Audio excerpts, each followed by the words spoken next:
Has this ever happened to you? You think everything is perfect, only to have it all come crashing down faster than you ever imagined. You trust someone completely, and then they betray you in ways you never thought possible. It's hard to believe, but it's true. But the real story is only about to begin. You'll want to hear this. Dear listeners, please subscribe my channel to hit 1,000 number. I had been on a business trip for a few weeks, expecting everything to be fine back home. I wasn't prepared for the storm that awaited me when I walked through the front door. The house was eerily quiet, but as soon as I entered the living room, I was hit with a wave of disbelief. There, sitting with an almost smug look on her face, was my mother. "Thanks for your car, son," she said, with a twisted smile that I could almost sense was a mix of gloating and anger. "Your wife found true love after being with a pathetic loser like you." I froze. It felt like the ground had slipped from under me. The dream car I had spent years saving for, the car that was my pride and joy, was gone, and my mother was mocking me about it. The car wasn't just an object to me. It was a symbol of everything I had worked hard for, everything I had built. But what shocked me even more than that was the fact that my mother knew about it. She knew that my wife, the woman I loved and trusted, had been planning to leave me for someone else all along. The fact that my parents had sold my dream car to fund her betrayal felt like a slap to the face.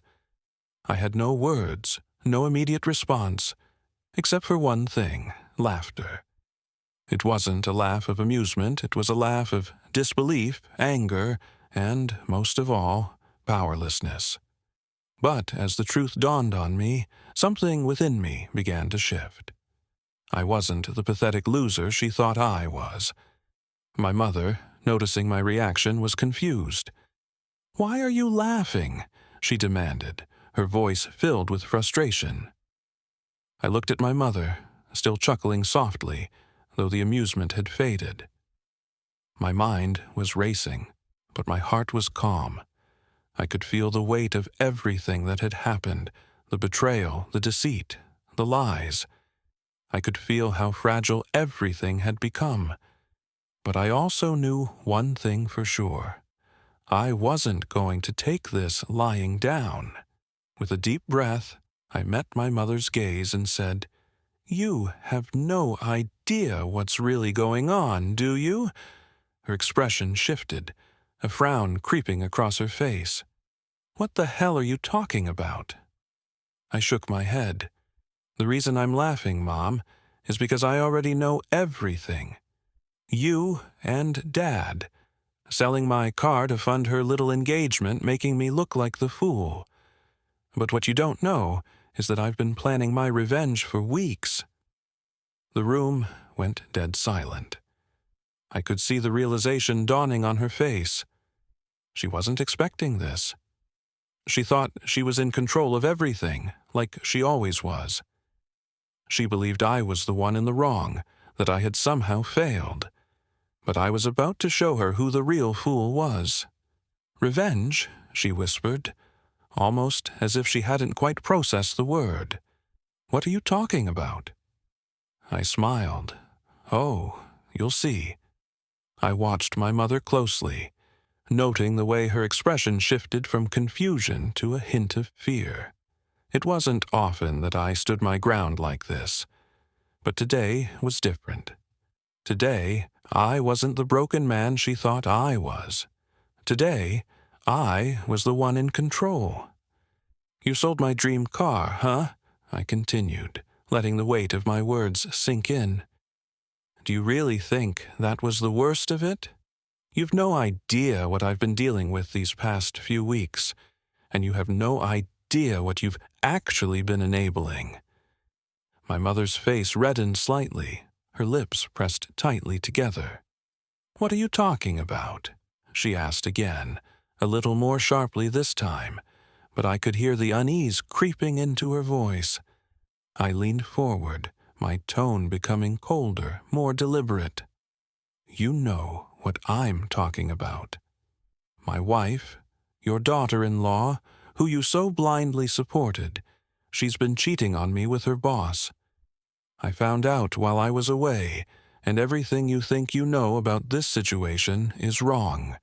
You sold my car, not to help me, but to fund their little love affair.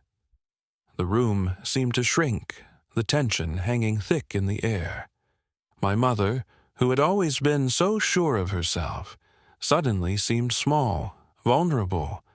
She looked at me, her mouth opening slightly as if to speak, but no words came out. I didn't give her the chance. I know everything, Mom. You think I didn't know that she's been staying at his place, sending him love notes while pretending everything's fine at home? I shook my head in disbelief. But you knew about it, didn't you? You were okay with it. You were okay with me being humiliated, with my own family helping to fund her affair. I could see her face turning pale. The blood drained from her cheeks as the reality of what I was saying hit her. The smug expression she'd been wearing just moments ago vanished entirely. You sold my car to pay for her wedding with him, I added, my voice a whisper of pure fury now. You sold my future for their happiness. And now you're here, mocking me like I'm the one who ruined everything. She looked as if she was about to say something, but I wasn't done. You've helped her every step of the way, Mom. But you've never seen it from my side, have you? I took a slow breath, letting the tension build. You don't know what it feels like to have the one person you trusted the most betray you in the worst possible way. But I'll make sure you understand soon enough. My mother, for the first time, didn't argue. She didn't defend her actions. She just sat there, speechless, realizing that she had crossed a line she couldn't come back from. And that's when I knew this was just the beginning. My mother was silent, her face a mix of disbelief and regret. But I couldn't afford to show any weakness now. The truth had been laid bare, and there was no turning back. It was time to let her see the full extent of what I had planned. I stood up, pacing slowly around the room as I let the silence stretch. I wanted her to feel the weight of every word, every action that had led to this moment. You think this is over? You think that by mocking me, you can make everything go away? I asked. My voice cold, every word deliberate. I could see my mother's eyes flicker with confusion and fear. She had underestimated me. They all had. I turned back to face her, locking eyes. You know what they say. Revenge is a dish best served cold. And I've been waiting for the perfect moment to make her, and all of you, feel what I've been feeling. She blinked, not fully grasping the weight of my words. What are you talking about, son? She asked, quietly, her voice barely above a whisper. I gave her a hard smile, the kind that could freeze anyone in their tracks. You see, while I was gone, I didn't just sit around sulking. I wasn't the pathetic loser you made me out to be. No, I took action. I paused for a moment, letting the tension build before continuing. I went to the bank. I made sure that all of the assets I had left were moved to an account that no one, especially my wife, could access. And then I made sure she wouldn't be able to touch a single penny of my savings. No more luxury vacations, no more shopping sprees, not a cent from me. My mother's eyes widened as she processed what I was saying. I wasn't done, though. I had a lot more in store for them. I've also been gathering evidence, I continued, my tone darkening. Every email, every text, every little piece of proof that shows just how deep her betrayal ran.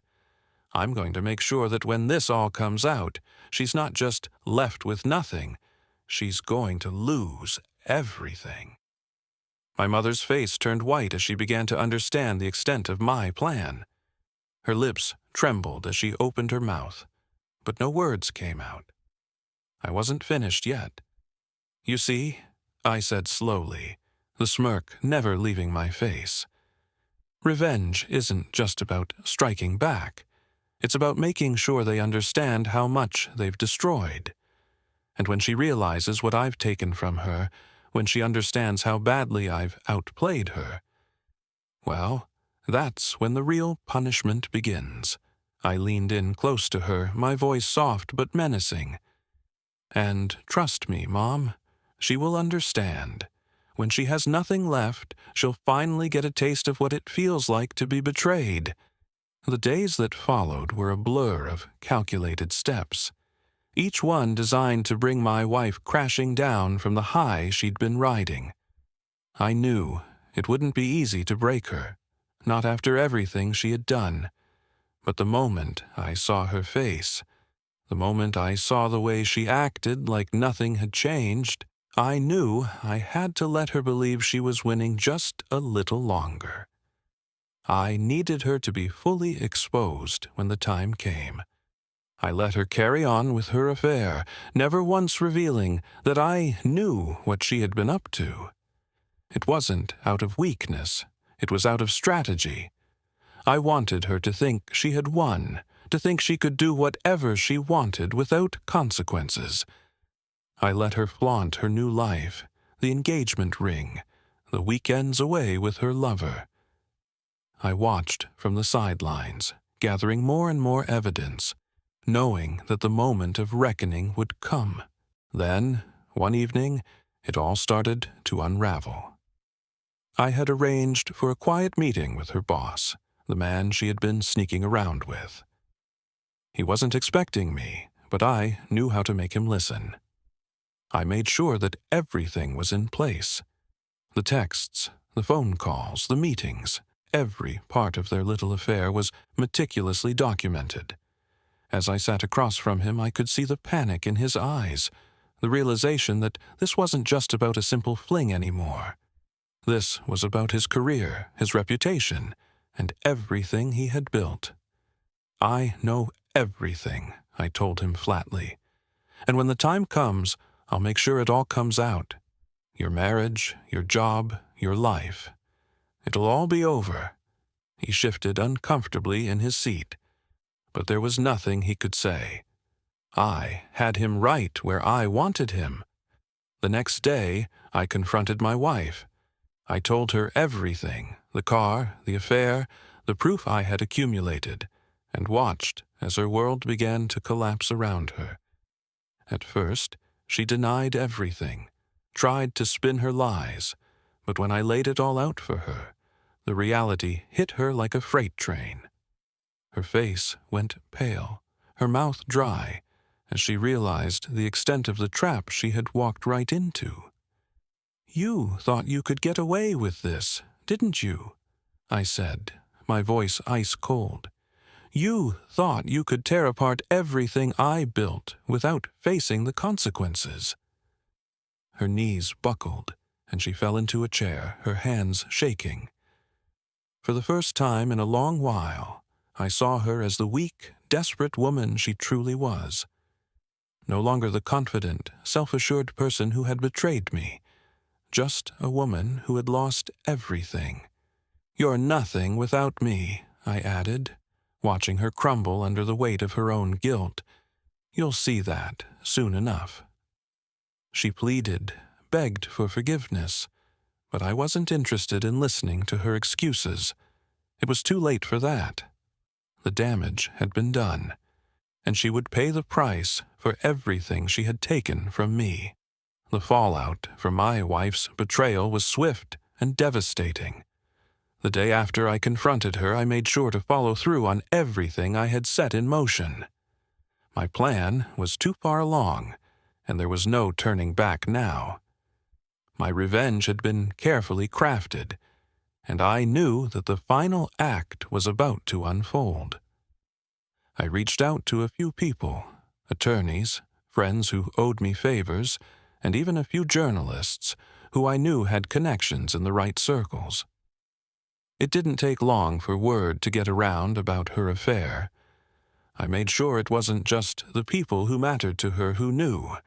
I wanted everyone to understand exactly who she was. Her colleagues, her friends, even her family, all of them learned the truth. My wife's reputation, carefully built over the years, came crashing down. No one was exempt from knowing about her betrayal, her lies, and the lengths she had gone to. It wasn't just about exposing the affair. It was about making sure she understood the consequences of what she had done. I didn't just strip her of her wealth and her sense of security. I made sure that every person she had relied on, every relationship she had built, felt the sting of her lies. No more pretending to be the woman she had fooled everyone into thinking she was. Meanwhile, I was a shadow in the background, watching the destruction unfold. I didn't need to be there to witness her pain. Her calls, her messages, the desperate pleas from her lover to stop the bleeding were all the confirmation I needed. But as she realized how much I had taken from her, as she saw the final consequences of her actions, it was clear that nothing would ever be the same. One night, I sat in front of my computer, watching as the last of her carefully curated world crumbled before her eyes. The emails, the social media posts, the gossip, it was all there for everyone to see. I had wiped her clean of any support, any ally who might have helped her pick up the pieces. She was alone now, truly alone. And for the first time, I felt a sense of peace. The divorce came swiftly. Her lawyer tried to fight for a bigger share, but they didn't stand a chance against the evidence I had. The settlement was final. She got nothing. And as the ink dried on the papers, I couldn't help but feel a strange satisfaction. This wasn't just about money or material things. It was about her realizing that everything she had taken from me, my trust, my love, my sense of self was gone, and there was no way to get it back. In the months that followed, I moved on. I didn't need to watch her suffer anymore. Her downfall had been enough.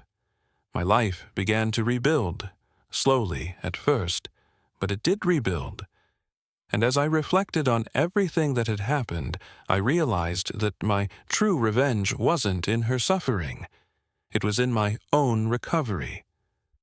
I had taken back everything she had stolen from me, and I was stronger for it. As for her, she never reached out again, and that, in the end, was the final blow.